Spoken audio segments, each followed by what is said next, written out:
So we're going to continue we're having a seminar on forgiveness. I'll review a little bit of what we discussed on Monday, and we're going to do an exercise. So the exercise is going to be very fun and very torturous as well for some of you. It'll reveal something that we need to know about our position in bhakti. So last Monday I told a story about a community called the Amish, where there was a killing in their school, and the parents of the girls that were killed went to the wife of the murderer. He had killed himself, so she was quite distraught, as you could imagine. Your husband kills 3 innocent girls and then kills himself. And they went to her to tell that they forgive her. I was told, even they said, you can live with us, we'll take care of you. Like, amazing, right? And then we had discussed that they had done this not because it was a decision, it was just who they were as people. Just as we're vegetarians, we don't decide every day to be vegetarian. It's just, we are. So they were forgiving people. And so it wasn't a decision, it's just naturally what they would do.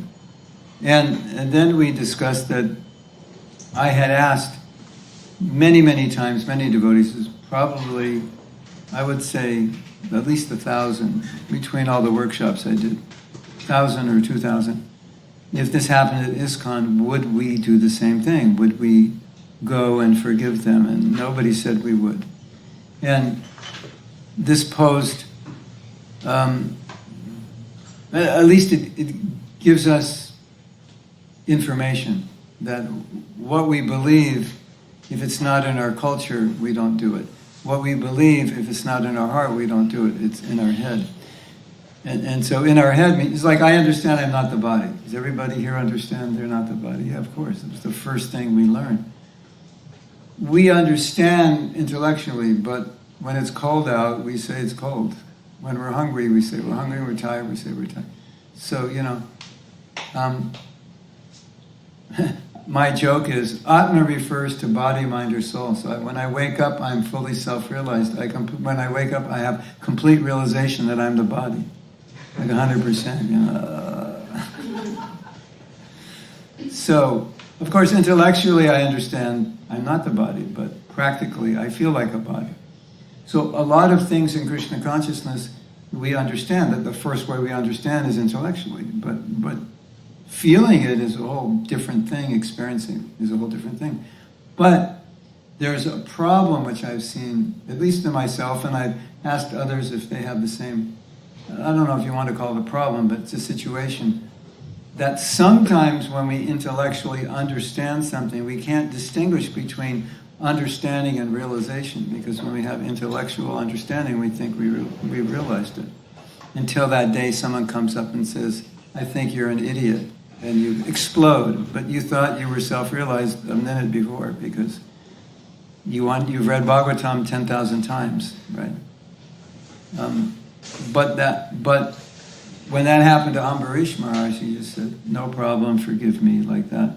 So, and we understand that's what we're supposed to do. So we have this problem.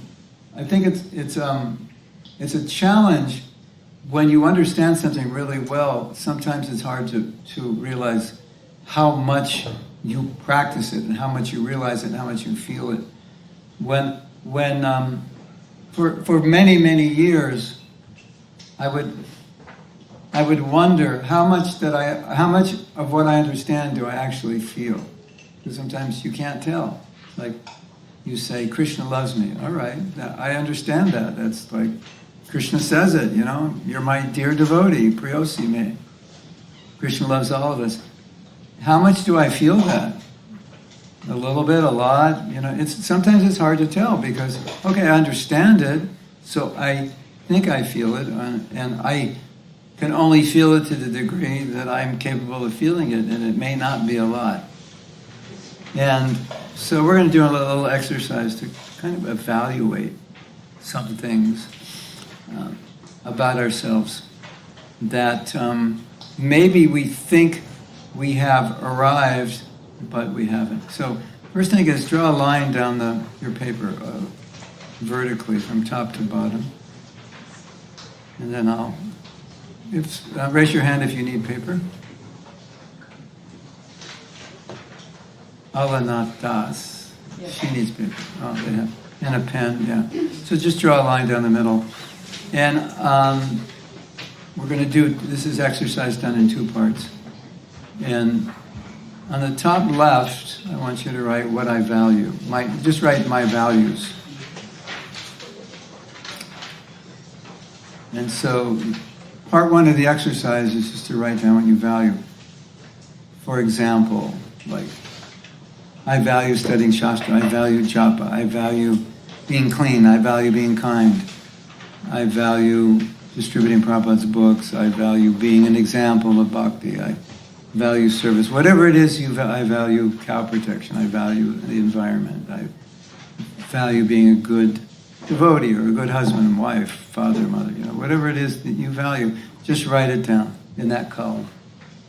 And this is for you, it's not for you to show anybody, it's just analysis. So you know the things that value means it's important to you, like what's important to you. The Jamil, Kirtan is important, obviously, right? Other things, you write so many, whatever you want to write. Spreading Krishna consciousness, being a good father, whatever. Kind, humble, meek, gentle. 26 qualities, like that.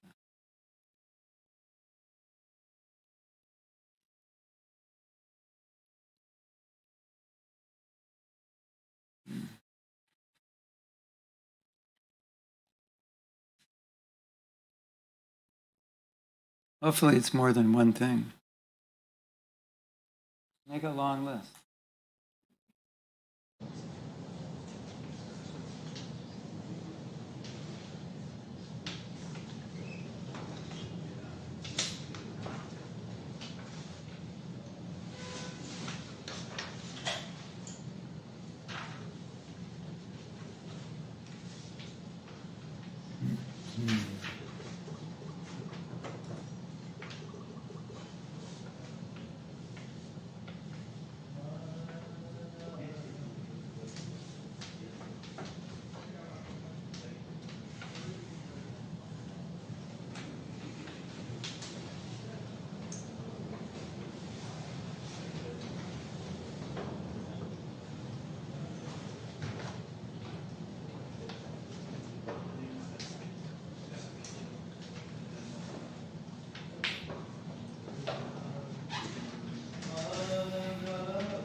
Anyone need more time? Okay.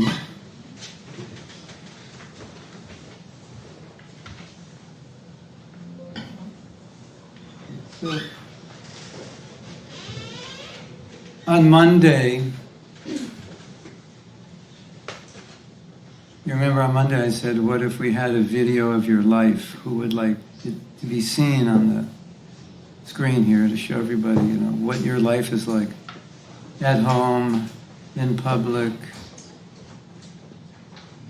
in private, So imagine, of course this did not happen, but imagine if every one of us had a video camera on us for the last 6 months, or we can even say the last year. And it was 24/7 video. It didn't happen, so you don't have to sue anybody. But of course, the world may come to this someday where that's going to be true. But for the sake of this exercise, we imagine there was a video on our life 24/7, audio and video. And these videos, each of your life videos were sent to a company. And the people of the company were asked to determine what are your values. And of course, you can't tell them. You could only show them by your life. What do you value? So, for example,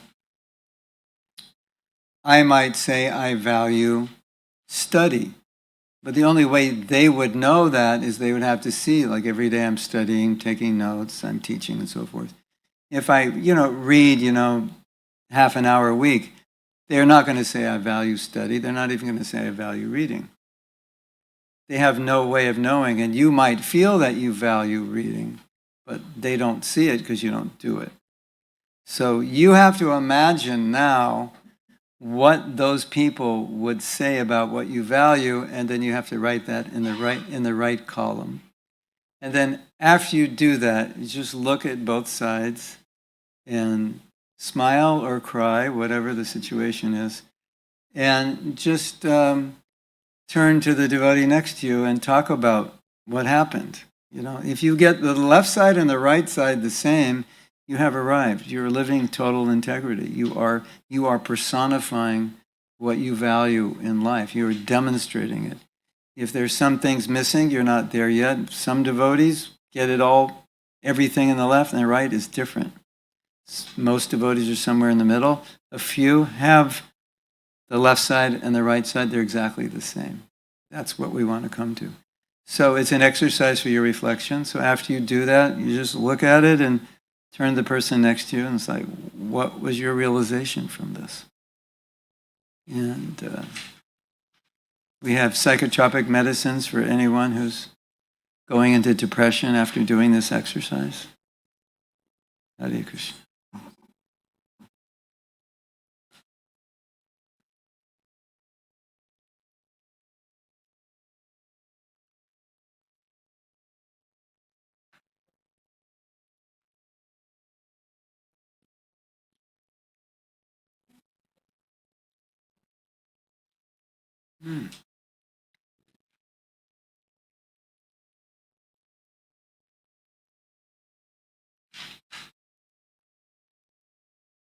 Hare Krishna. Hare Krishna. Krishna Krishna. Hare Hare.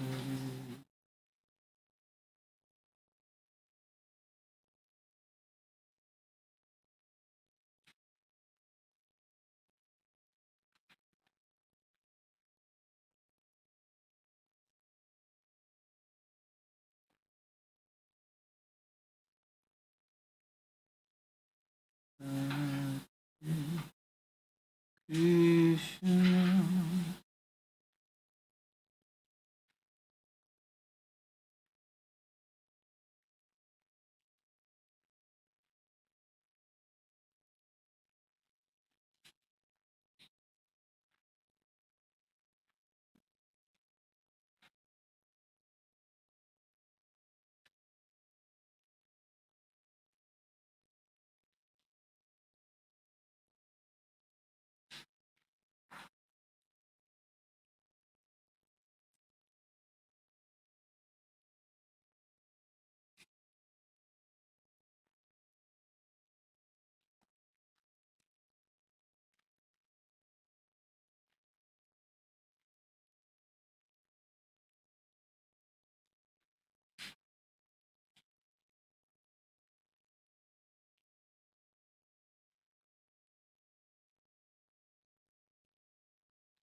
So, whenever you finish, find somebody in front of you, behind you, to the left or right of you, and to reflect on what you realized from doing this. And also, if you want to talk outside or wherever you want to go in the restaurant, just come back in a few minutes.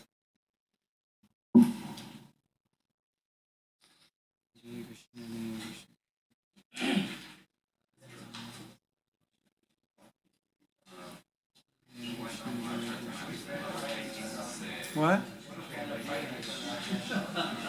Fighting? You'll get some realizations from that also.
Shri Radha Landanishwara ki jai.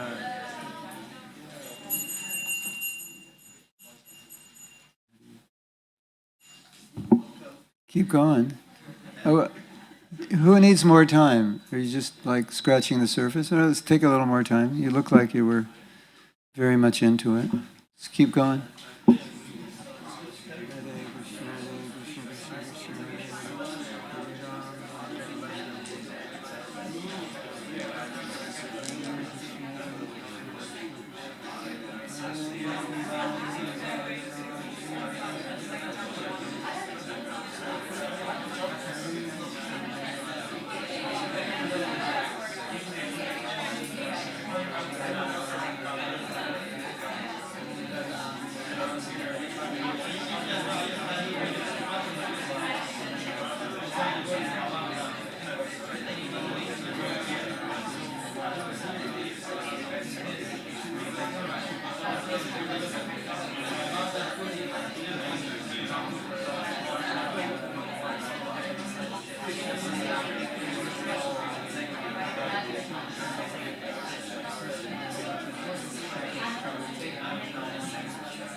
Hare Ram, Ram Ram, Hare Krishna,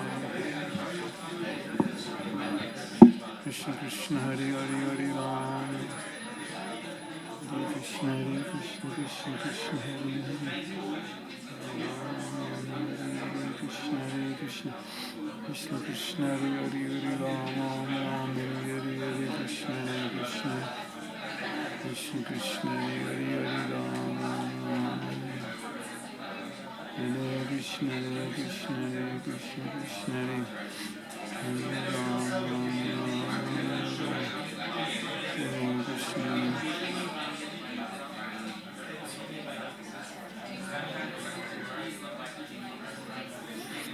Hare Ram, Hare Ram, Hare Hare, Krishna, Hare Krishna, Krishna Krishna, Krishna Hare Hare, Hare Krishna, Hare Krishna, Hare Krishna, Krishna Hare Hare, Hare Ram, Ram, Hare Hare, Krishna, Hare Krishna, Krishna Krishna, Hare Hare, Hare Ram,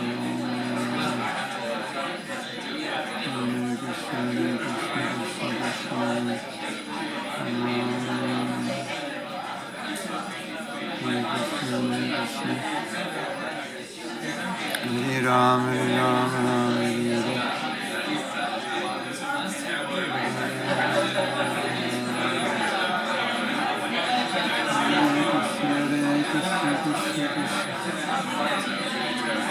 Hare Ram, Hare Ram, Hare Ram, Ram, Hare Hare. Hare Krishna, Krishna Krishna, Hare Hare. Ram, Ram, Hare Hare, Hare Krishna. Krishna Krishna, Hare Hare, Hare Ram. Hare Ram, Hare Ram.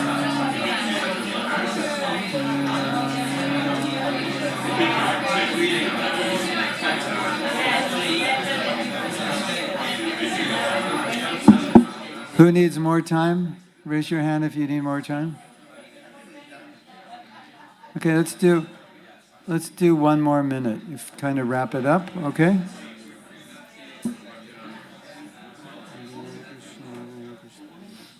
Krishna Krishna Krishna Hare Hare, Hare Ram, Ram Hare Hare, Krishna Krishna. Hare Ram,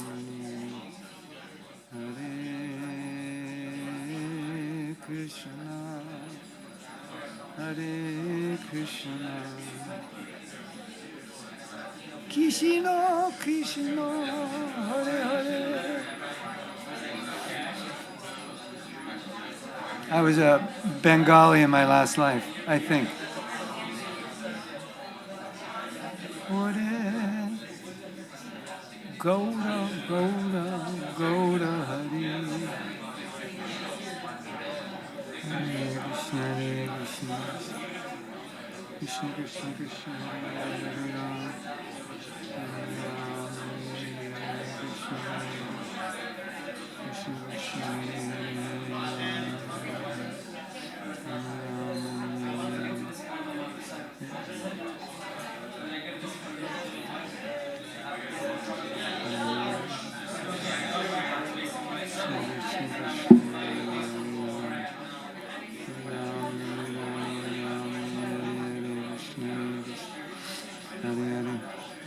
Okay. We gave you 1.5 minutes. And so what we want to do now is ask any of you if you would be willing to share what realizations you had, understands, whatever you would like to share, yes.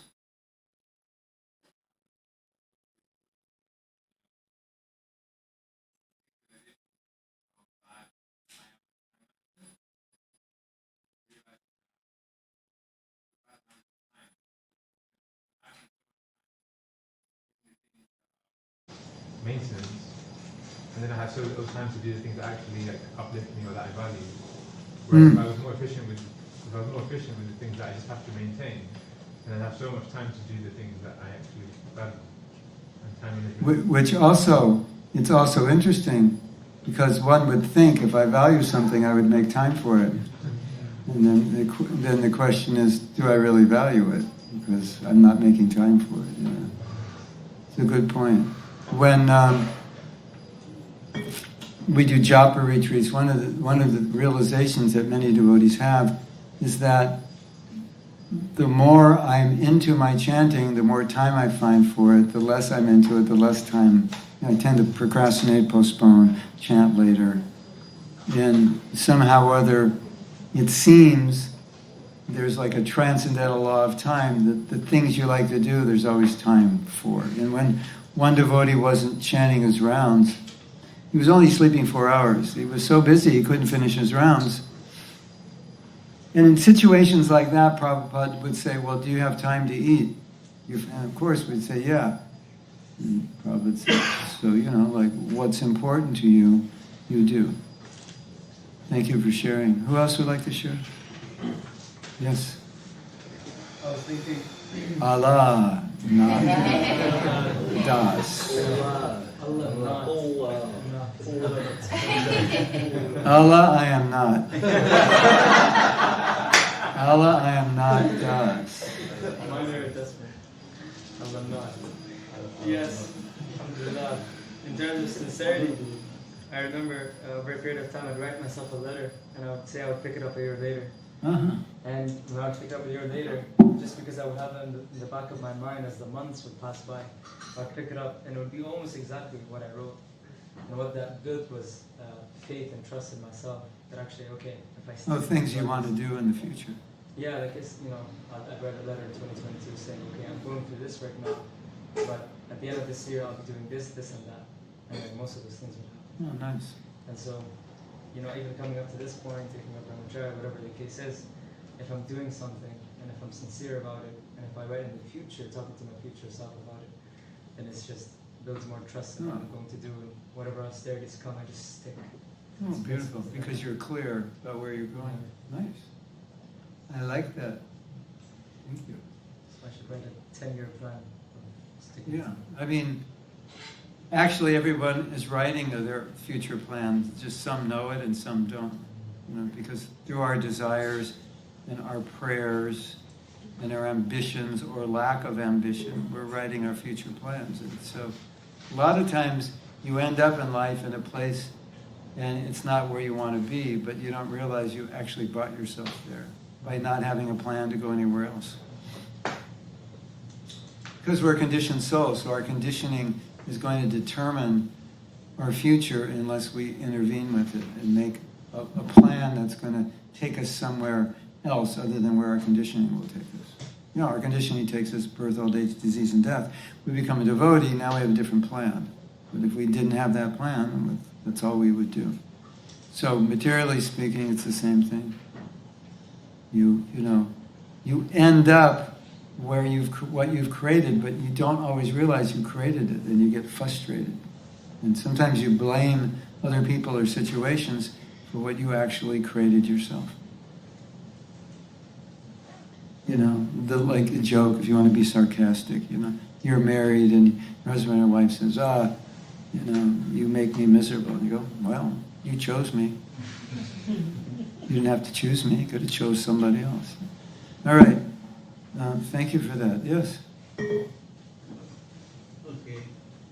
As you say, value is very difficult because what you value probably someone else will not value you. Because there are millions of people who have million thoughts. Yes. Even in your own family, right?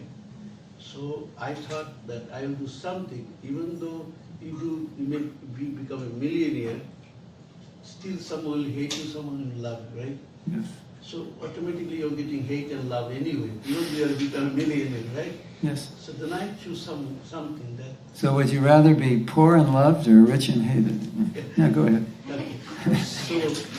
So I value myself that I should do something that don't harm no one. Yes. Even though you may not like me, Yes. but I'm not harming you. Yes. Right?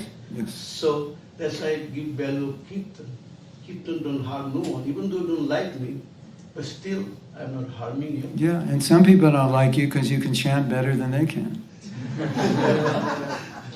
Right?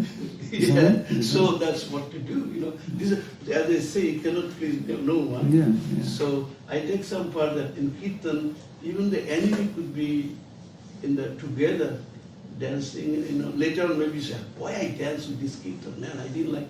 But somehow or other I was there and I could not help myself. So I think Kirtan is the one way to bring everyone together. Yes, for sure. That's Yeah. why I do Kirtan my whole life. Yeah. you see. Yeah. Yeah. Even the enemies dance together. Even the enemy When you're doing kirtan, it doesn't matter if you agree with someone or not. It's like taking prasadam. Thank you for that. Who else would like to share? Yes. So when I wrote down the list, I realized that because Bhakti is so structured, a lot of the things were externally happening the same as what was on my list. But then I had the realization that it was, I guess, the quality of what I was doing was not up to scratch. So I was fitting all these things in. Yeah. Well, it's interesting also what you said is like, if you're living in an ashram, you will be doing certain things, you know. So it's kind of like the ashram is, life is telling you, this is what you value, and this is what you do. But you may not actually internally be aligned with it, right? Yeah, and then I found that, like, what actually meant, I had kind of the opposite experience of what Alana Prabhu had, where I'd written some things down and they were quite idealistic, but then actually it turned out a different way. Mm-hmm. Why? Probably because I didn't value those. Oh, okay, yeah. Well, that's yeah, I think that's a really good point, that we're going to do what we value. We're not going to do what we don't value. But sometimes we don't do it and we think we value it, because we do value it. But practically we don't demonstrate it. I once went to a workshop and the teacher said, I'm going to teach you something and and a lot of you are going to say, I know that. And then once you say, I know that, you're not going to learn anything. Because you ever been in a class and you're like, this class is going nowhere fast. I know everything he's going to say, and that little button in your head goes, dink, and turns off. There's nothing I can learn. So he said, you say, I know that, but if you actually know it, then you live it. Like, I know how to be a millionaire. How much money do you have? I don't have any. Well, you know how to be a millionaire. Well, theoretically, you would be a millionaire if you knew how. Right? So that's where we get confused. Like, I know the process. I know I should be like this. And sometimes we think we are, but we're not. So that's a test. It's just so interesting. It's a test of what I value is what I do, not what I think I value. Even though I don't deny everything you wrote in the left side that didn't match the right, I don't deny that you value it, but you don't value it enough, let's say, that you would live it. And it's really, the reason it's hard to know sometimes if I'm living something that I value is because when you value something, it creates an identity. I'm a person who values this. So I value kindness. So my identity is I'm a kind person. And once I have that identity that I'm a kind person, I often won't notice unkindness because I think I'm a kind person, I wouldn't do anything unkind. That's where the problem comes. So I get so identified with the value that I can't see when I don't do it. It happens to me all the time because I think I'm the kindest person that ever existed, but some people don't think that based on what I've done. Yes? About the kindness, I have some debating question on this. You could be kind, that's nice to be kind, but how could be kind if someone comes to the door with a gun? Be kind, please. You know? Well, take the gun away from him and then you'll be kind to yourself and also kind to him because he won't go to hell. Yeah, well, kindness, that would be the kindest thing you could do for both of you, right? Stop him from shooting.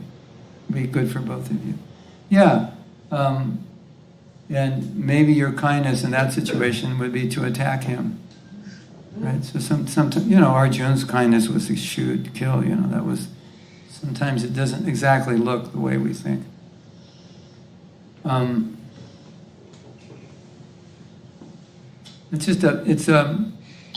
It's an important point to recognize that just because I see myself a certain way doesn't mean that I actually act that way. And that's where we get confused, and that's why This is self-reflection, self-awareness, you know. And when you start thinking this way, you'll start to find this discrepancy between who you think you are and how you act. And it's really important because then you can change, adapt. Who else would like to share? Well, I have a question. Yes. Thanks very much for the class. I mean, yesterday first time. Okay. I mean, I can see this like there's a psychological drama between it can be with the family members or friends or place. I mean, what kind of tool you give us? I mean, do we have to tell to the face-to-face the person forgiveness, ask for forgiveness, or can we write it down with love? Yeah, I mean, you can do either one. Depends what you think is best. This is a good question. A little off topic, but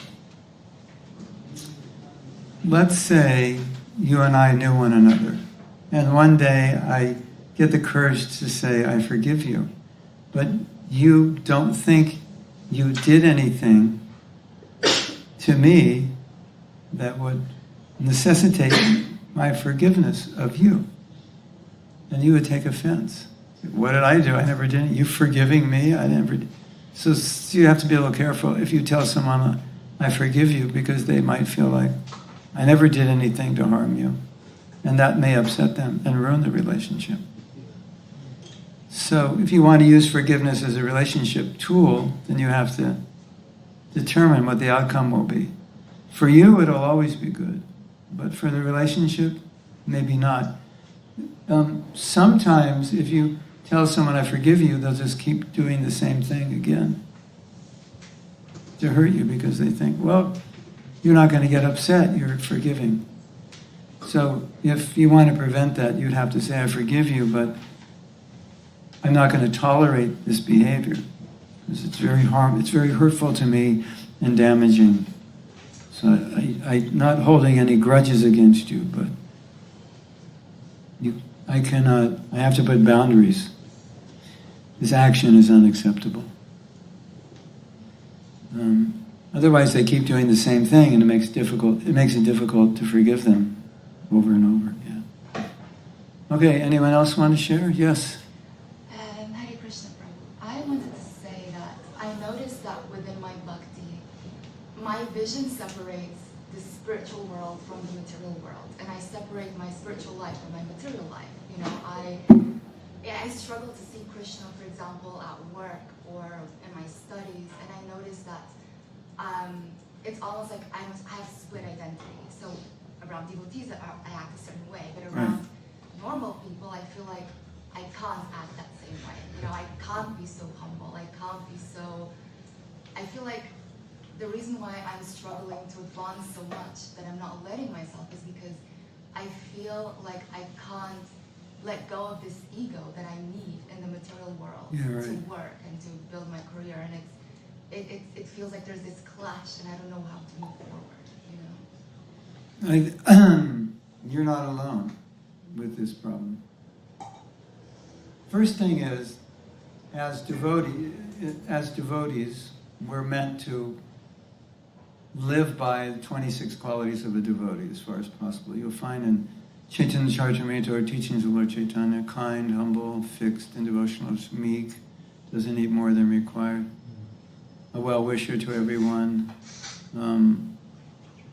What else? Who knows the other qualities? Just kind, merciful, tolerant, like that. So, as you probably notice in Bhagavad Gita, when Krishna says, Arjuna, be tolerant, be this, be that, he doesn't say, but not at work. Just only when you get home. And his work was the battle.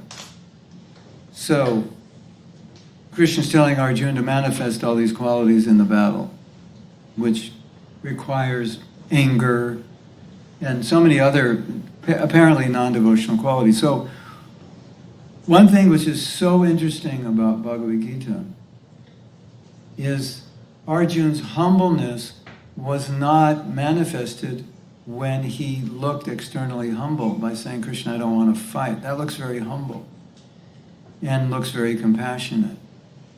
And so you would say, well, at the work environment, when there's antagonism, if I'm humble and I just go, okay, whatever, I'll never be promoted, maybe demoted, and maybe fired, and people will say things about me that aren't true, and I'll just say, Hare Krishna. Did you do that? Hare Krishna. They're saying you did this. Hare Krishna. So, Arjuna is telling Krishna, I'm willing to become a mendicant out of compassion. It looks very Krishna conscious and very humble, but there's one problem. In his compassion and humility, he's disobeying Krishna. So there can be no humility if we disobey God. In fact, humility can only ultimately be at the feet of God. And so you could ask the question, can someone who doesn't believe in God be humble? They can, but not to God, because they don't believe in God. So the ultimate defining factor of humility is that I'm small and God is great. I depend on Him for everything. That's humble, right? So was Srila Bhaktisiddhanta humble? Yes. Was Srila Bhaktisiddhanta a bold preacher? Yes. Were people afraid of him? Yes. Was sometimes Prabhupada very heavy with people? Yes. Was he the most humble? Yes. So I think the problem is that we have wrong definitions of humility. Maybe just not connected spiritually. When Krishna says, control yourself, be humble, be tolerant, etc., Bhagavatam, there's so many qualities of devotees that we're meant to emulate.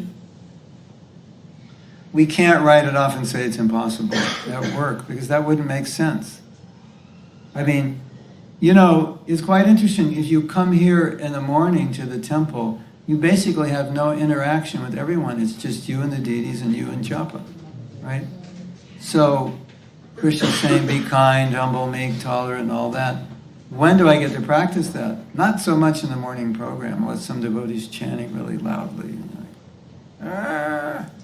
Tolerated. Throw them out the window or tolerate, But generally, we have so little interaction, and it's in the interactions where mostly, we could have to tolerate our own minds and whatever if it's cold and that.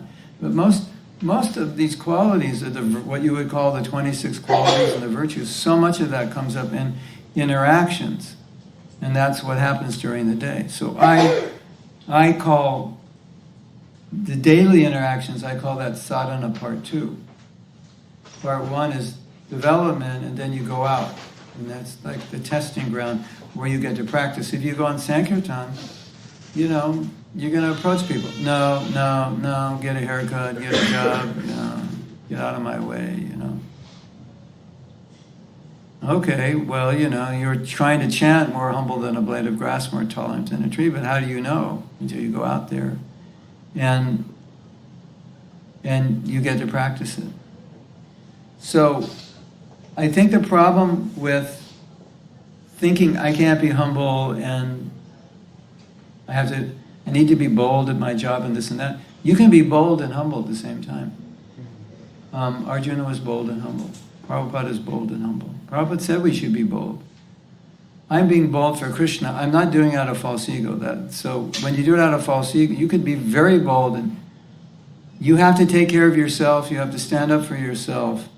But it's not like you think you're the best God's gift to the universe. You're still humble to Krishna, humble to the devotees. I don't think I'm special, but this is my job, and I have to defend myself. And I'm working for this company, and I have to do what they ask me, and I have to figure out how to do it. But internally, I may externally be bold and in charge and correcting people and firing people, but internally, I feel bad that I had to fire them. It's like,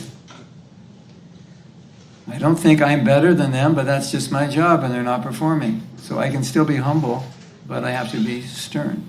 Like you love your kids, but sometimes you discipline them. So someone will say, oh, you don't like your kids, you're disciplining them. No dinner tonight. No, I love them. Well, if you love them, why didn't you give them dinner? Because they need to learn a lesson.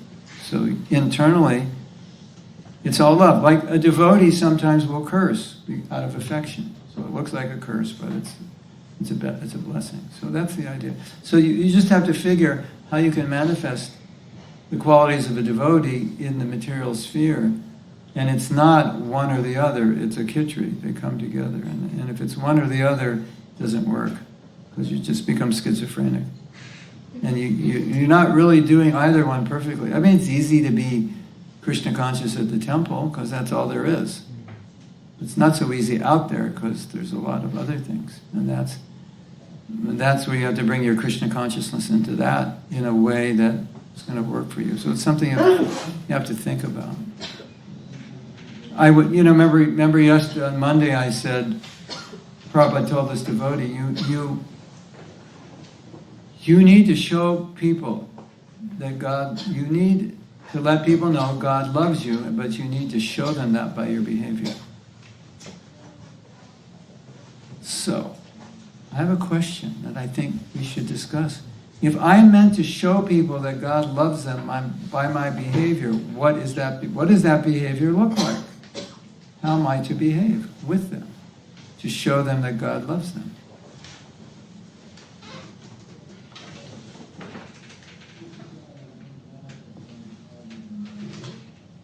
We should know, because Prabhupada wants us to do that. Let's get practical here. How can I show someone God's love? How could I convince someone that God loves them by my behavior towards them? How would that look like? What would I do? We can care for them, feeling prashad and preach to them, but when it comes to practice or philosophy, we shouldn't sugarcoat it much. We'll just give it to them as is. We shouldn't.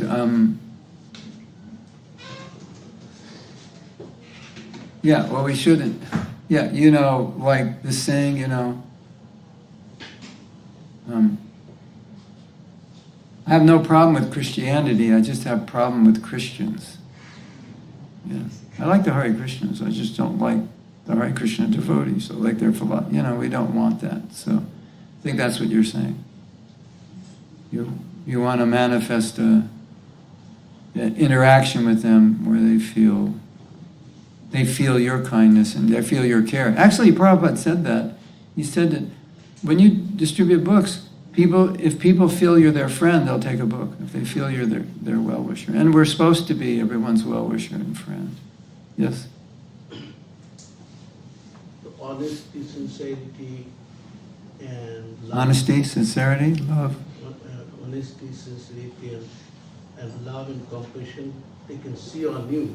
Yes. And then can see be the godly person. Yes. Yeah, and, it's also a beautiful way to convince people God exists, because if you're a devotee and you're exhibiting these qualities, like, how did you get them? If there's no God, like if your qualities stand above the crowd, like you're uniquely, it often happens, people see us, why are you so happy? Why are you smiling? Yes. I think often sometimes what happens is we become so, we know our shastras in and out, but not necessarily walking the talk. We can preach, become great preachers. Yes. But you can be something different in the forefront, but behind the, Yeah. closed doors, your behavior is totally that was what Prabhupada was, and that's what he exemplified. That was his behavior. He was who he was all the time. So people will be attracted if you just maintain, a no-double standards. Who you are, being that's what it is actually. So that's what a stalwart preacher for me really means. Yeah, I don't think we can be successful any other way, because that's hypocritical, right? So like our job is to get the left list and the right list as one list, right? And then people can believe us. If I'm preaching something and I don't live it, then everyone's going to think, I guess it's impractical, because the person preaching it can't even do it. Like, how am I supposed to do it? And that's how we build faith, that we show, I was just like you 5 years ago, and I've transformed because the process works, and they can see that. If you ever come to the point where you have completely destroyed your false ego, and there's only real ego. There's only humility. There's no false pride or anything.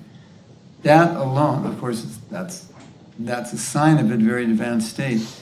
But there's no one in the world that's like that. So when they meet you, it's overwhelming. Because Jayananda Prabhu was like that. It was overwhelming to be in his presence. It's like everyone who met him said, "Here is a saint." Okay, so he's a saint. How did he become a saint? By Prabhupada's association. There's a story. Probably you don't know this story.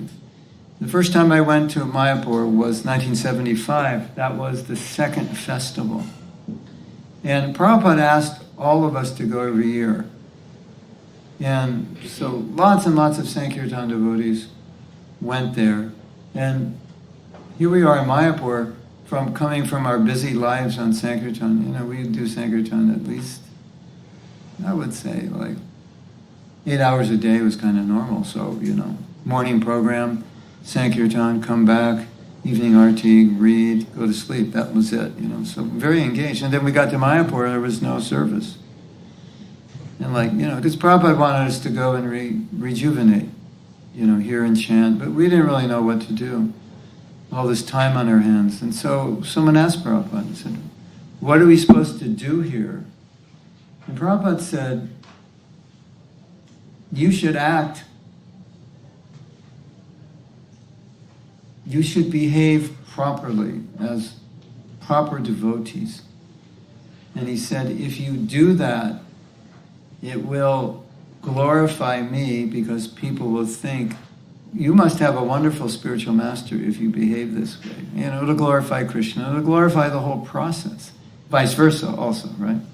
We all know the vice versa. That's like, Hare Krishna devotee steals a candy bar, front page headlines. Yeah, that didn't help, right? Hare Krishna devotee finds a wallet and returns it, yeah, that's interesting. The Prabhupada said that you act, behave properly. So he was saying that was the best preaching for us in India. I was once with Gunagrai Maharaj. Gunagrai Maharaj is left-handed. So we were on the street of Calcutta, Calcutta is like hot, and humid. And so no matter how much you drink, you're always thirsty. It's like you're eternally thirsty, You drink like 2 liters of water and you think, okay, I'm good for a while, 10 minutes later, So we were on the street, we were so thirsty, so we got something to drink, and he's left-handed. So if you're left-handed, you drink with your left hand in America. And we're on the street, and he's drinking, and a man walks by and goes like this, right hand, just a guy on the street. So Prabhupada knew that. He knew people would see, they'd look at us. And so if we want to show people that God loves them, we have to act, we have to manifest that love to them through our behaviors and actions. And as you say, I think one of the most important things for us is, like you're saying, we're very absorbed in learning Shastra, but we have to be equally, if not more, absorbed in practicing and being what we learn, because it's not going to be effective. And it could be counterproductive. And I said on Monday, maybe I said it, maybe I can say it better now, that when we are all living the philosophy as best we can, people will understand what we're teaching just by coming here, even without going to a class. They'll just see it. Oh, you must be teaching humility or kindness or compassion, because that's what I see going on here, and understanding. I'll tell you a story. It's kind of sad and frustrating, but I'll tell you. I once met a lady, and she teaches a workshop called Avatar Training. And I was at that point studying a lot about self-development, because I found it very helpful for myself, and I thought it would be helpful for devotees. And this was a training, self-development training, but it was based in Hinduism and Buddhism. So it was like the closest thing to what we would do. So I was very intrigued by it. And I decided to take their course. And here's the frustrating thing. They got along so much better than we do. There was like no false ego there. They had worked on themselves so much that you never felt that anyone who was a teacher in that community was not practicing and living. It was just so obvious. And you'd see their interactions and like, no, you do it. No, you do it better. It's okay. He said this. Well, yeah, I don't really agree. Okay, then whatever you think. It's like very different than what I was used to. So that's bad, right? Gets worse. You want to hear the next part? Yes. Yeah. It's quite sad, and it was very frustrating for me to see this. So after that workshop of seeing how well they get along, and I understood why, because it's kind of like in those groups they don't have the Maha Mantra, so we can fall back on the Maha Mantra. Oh, I don't have to be compassionate, I'll just chant Hare Krishna, and I will be. I don't have to be kind, because if I chant enough, I will be. It's like we don't try to cultivate those qualities because we just understand they'll develop, which is not entirely true because we have to work on them. So with these other groups, there's no way they're going to develop these things because they don't have a mantra and a process. Their process is to go straight into exercises that will help you become more compassionate and kind and so forth. So they're very focused on doing those things, and I could see it. They really practice it all the time. So I was like, because, when we were young devotees, we thought, we are like in the spiritual world and no one can even get near us. And then we started seeing, not exactly like that. So I came back from that workshop and another devotee was doing a workshop. And he was asking the devotees the challenges they had. And it was like, none of the people at the workshop I went to had those challenges. They had worked through them. And I'm coming back and all these devotees, I said, I have this challenge and this and this and that, and I get angry and upset and I can't control myself and I'm intolerant. And all those people had worked through it. And it's like, oh my God, this is really interesting. Why is that happening? Because we have a process that's supposed to solve those problems. So we don't necessarily focus on them. Or we think because I'm chanting 16 rounds, I am a sadhu, even if I don't act like one. You ever felt like that? 16 rounds, do any damn thing I want because I'm a sadhu. These karmis, meat-eating karmis, they don't chant Hare Krishna. They're scum of the earth. Not exactly like that. There was a devotee who was such an amazing servant. Like no one served devotees like her. And she left her body maybe 20 years ago or so. And her friends came in who knew her before, and she said, she was an amazing servant. Before she was a devotee, she was like that. And she just brought it into Krishna consciousness. So sometimes you see people have these amazing qualities. Such a blessing they bring that into Krishna consciousness. But not necessarily because someone's Krishna conscious, automatically they have these good qualities. It takes time, you have to work on it. So wouldn't it be nice that within our culture, everything we teach in class is fully manifest in our culture. So when people come, they don't see any duality. And even better, when they come, they just already kind of figured it out. This is what you guys teach because I can see it by your behavior. And I was saying on Monday, it's really difficult to teach something if the culture doesn't align with it. Like if I say we should be like this, and then you're thinking, but I've never seen any devotee be like that. It's really difficult to try to be that way, or even think that I should be that way, or think that it's even possible unless I see it. As if someone's teaching this is how we should be, and everyone is the opposite, what are you going to think? It's not possible, whatever, just chant my rounds, do my service, don't worry about it. Have any of you experienced that? Any of you as teachers experienced that? You kind of get the feeling that this audience is not on the same page, like they don't have experience of what I'm talking about. It's not emphasized in the temple, and it's like confused faces. And you've said something, when you go, it's like, the dog's tail is just, you can't straighten it. And I was saying last night, the beauty of creating a culture is that whoever comes, they become like, if we're all living as well as we can, the new people, just automatically, it's easy for them, because that's how everybody lives, and vice versa.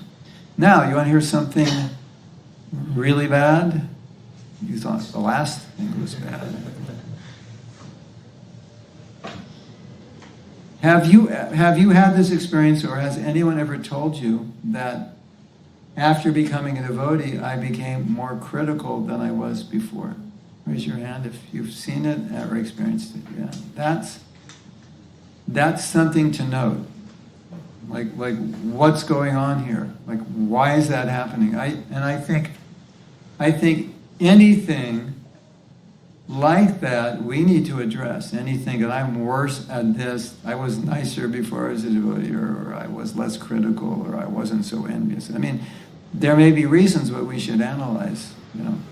Obviously, we're critical because we have more to criticize, right? Before you're a devotee, your friend comes back, drunk and like from a party. Was it a good party? Oh yeah, it was a great party. Cool. You're not going to criticize that. You think it's good. Then you become a devotee and say, you should be this, you should be this, you should be this, you should be this, you should be this, like 20,000 things, and you look at everyone and go, you're not like that. What's wrong with you? So, isn't it? Like there's more to criticize. But it's definitely worth noting these things so that we can address them. So if we don't, it's just everybody's going to do it. I've noticed things like guilt are much stronger. Have you noticed that? Like more to be guilty about. And like someone, this is funny, I wouldn't really do this in real life, but it's kind of funny. If someone by nature has a guilty conscience, and they want to become devotees, I'd say, I don't know, because, when you become a devotee, you're going to really feel guilty, because that's your nature, because you'll have a lot more to feel guilty about. It's not that I would tell them not to become devotees, but it's just, it's a reality that we have to deal with, right? And so,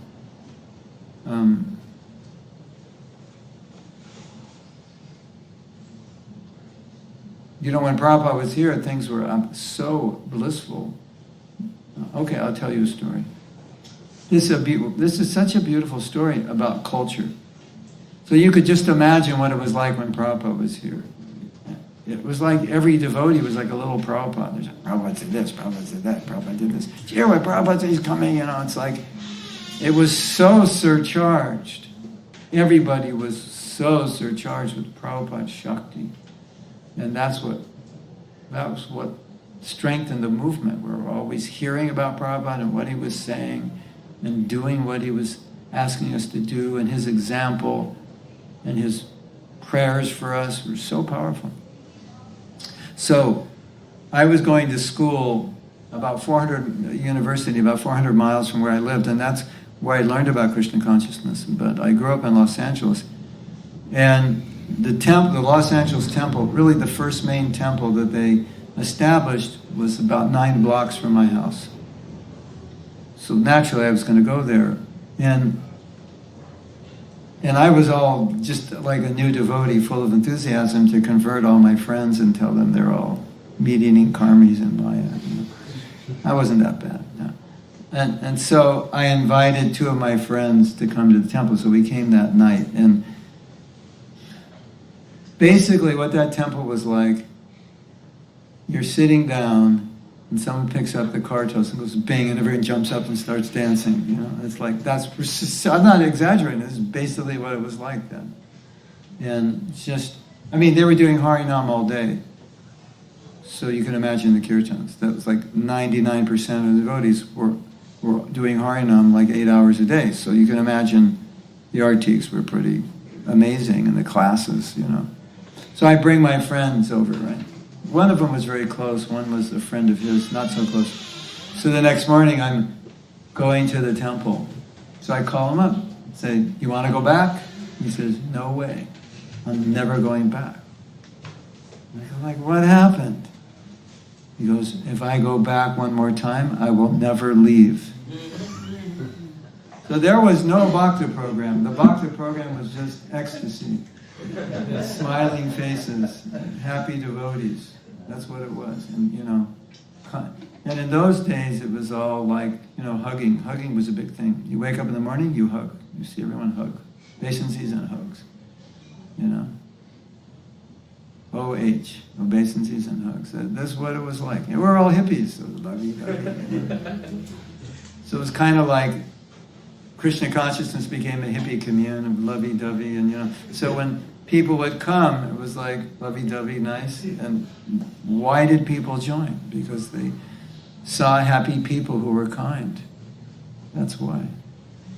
Amazing story, right? I don't want to go back. If I do, I'll never leave. That was the experience of someone who knew nothing about Krishna consciousness. It's quite amazing, isn't it? Yes. That's happened many devotees. Like one of my friends living in Toronto, he was going to see the movie. So he was passing through the temple. He said, "What is this temple? Let me go in there doing it." So when he went inside the temple, he said they're doing Tulsi Aarti in the evening time.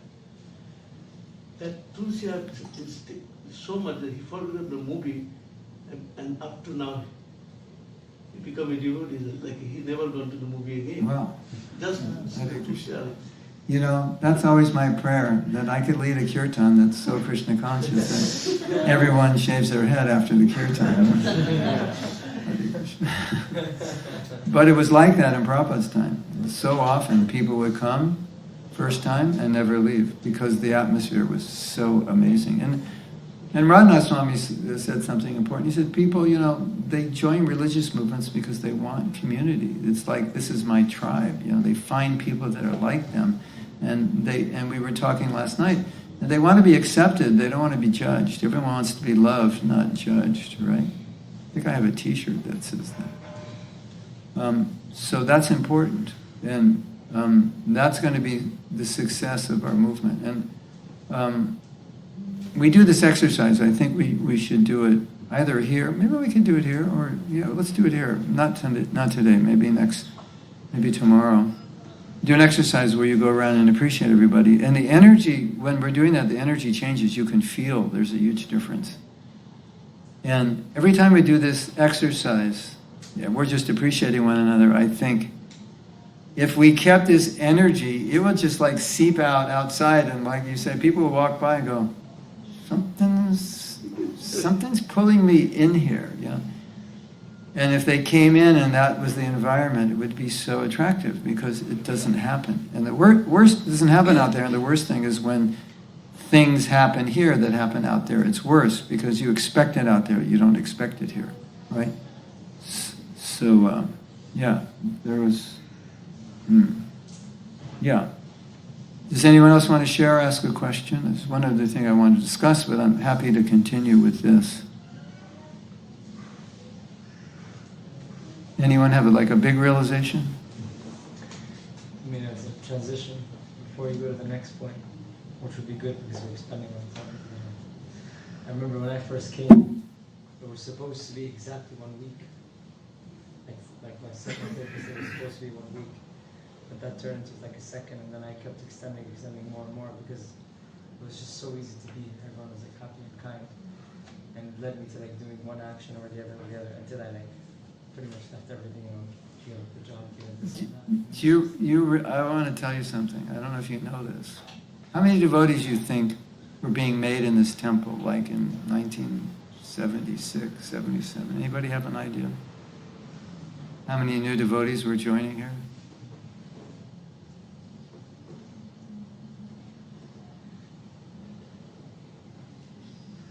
What I was told is that there were so many devotees joining. All the devotees joining here went to the manor. That's where they were trained. So many devotees were joining that every month there was one new van purchased and 4 brahmacharis going out. They were making so many devotees, so that's at least 4. a month, but it's usually more because not everybody does Sankirtan. We're making so many devotees.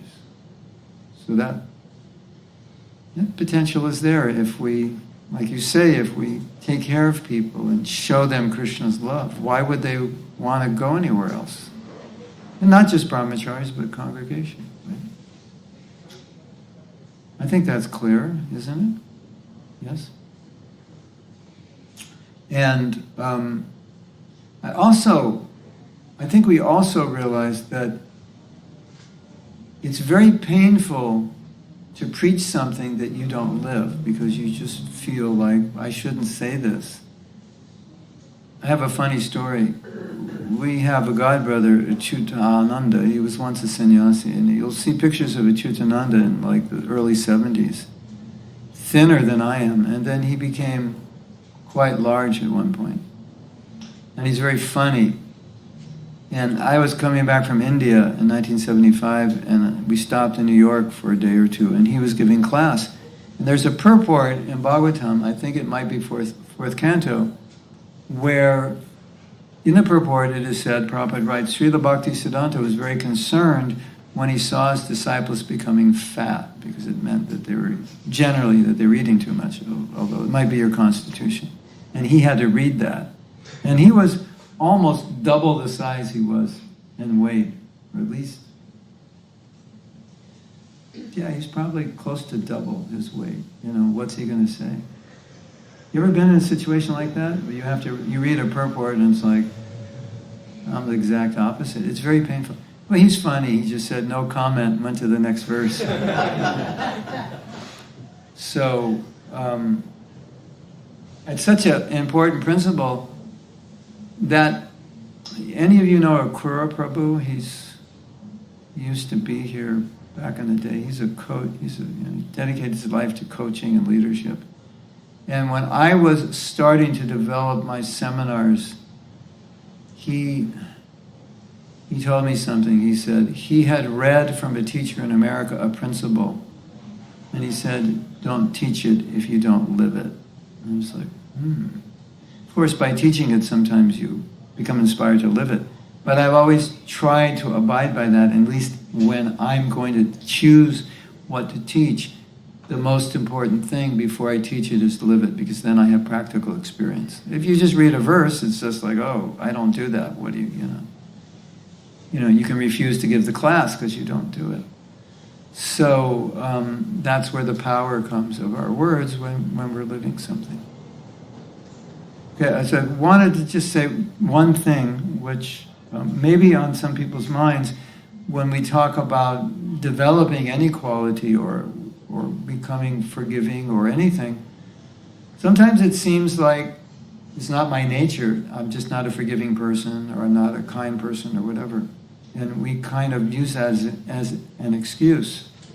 And when I first had this issue with this other devotee that left our movement, I just thought, I'm going to feel that way my whole life. I didn't actually think I could feel any other way. That was my level of emotional maturity, was the way I feel now is the way I will always feel, and I have no control over it. And then when I decided to do a course in forgiveness, I read a book by a Christian. It was called Total Forgiveness. Called Total Forgiveness. And right at the beginning of the book, he said, forgiveness is a choice. And I said, no, it's not. I've 18 years I've got this issue. It's not a choice, it is. I just don't like him. And I never will. It's just, he hurt me, and that's the end of the story. So it was hard for me. It was hard for me in the beginning until I started studying and I realized something which we have to, it may be difficult for you to accept, but if I have an issue with someone, I am choosing to have that issue. That's the reality. Now I'll leave you with that for today, and you can throw darts at me tonight, and but just try to go with it. It's a fact, and I can explain more tomorrow, but it's time to end now. But that it actually is a choice. I'm choosing not to forgive. And here's a question we can all meditate on before we go.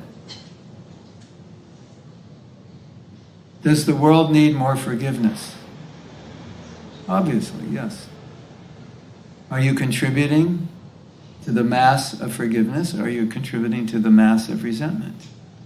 What contribution do you want to make? Now, you say, but Prabhu, it's so hard and I can't. If that's true, why would Krishna ask you to do anything? If I'm just the way I am, Krishna.